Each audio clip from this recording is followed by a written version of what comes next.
আমাদের এলাকায় সবচেয়ে চাঁদাবাজির এলাকা হলো কারণ বাজার। আমি আগে বলেছি, এটা ডিটেলস করতে চাচ্ছি না। আগে আপনার এখানে হোম মিনিস্টার নিজে জড়িত ছিলেন, তিনি আমার মহল্লার লোক, আমি সব সেটা জানি।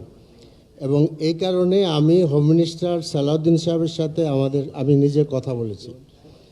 আমি হোম মিনিস্টার সালাউদ্দিন সাহেবের সাথে কথা বলেছি যে আপনার সহযোগিতা দরকার, এবং আমাদের এমপি মহোদয় বলেছেন যে এটা আপনি জানেন না কে করে। আমি এখন বলি কে করে। এটা আগেও সরকারি দল করতো, এখনও সরকারি দল করতেছে।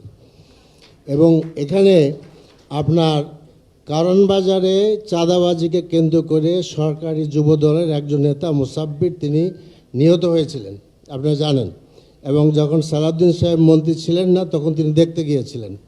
এবং আমি স্পষ্টভাবে বলতে চাই যে এখানে কারা জড়িত সরকার খুব ভালোভাবেই জানে।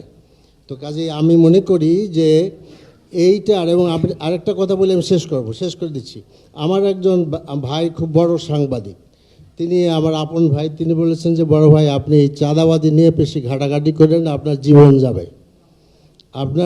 যাবে আর কি। কাজে this is not a very major thing. এবং একজন মন্ত্রী তিনি আমাকে পরামর্শ দিয়েছেন যে আপনি প্রাইম মিনিস্টারের সাথে আলাপ করেন।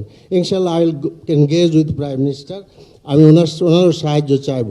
এরপর আমি বলবো যে আমার মাননীয় এমপি মহোদয় যদি আমাকে আরও বেশি পরামর্শ দিতে পারেন, আমি I will be very much কৃতজ্ঞ হব ওনার প্রতি, এবং কৃতজ্ঞতা জানাবো, দরকার হলে প্রকাশ্য জানাবো। বাট আমি চাচ্ছি যে এই কারণ বাজার, মহাখালী বাস স্ট্যান্ড এবং আমাদের তেজগাঁ অঞ্চলে যে সমস্ত চাঁদাবাজি হচ্ছে, ইটস এ ডিটেলস আমি বলতে পারি।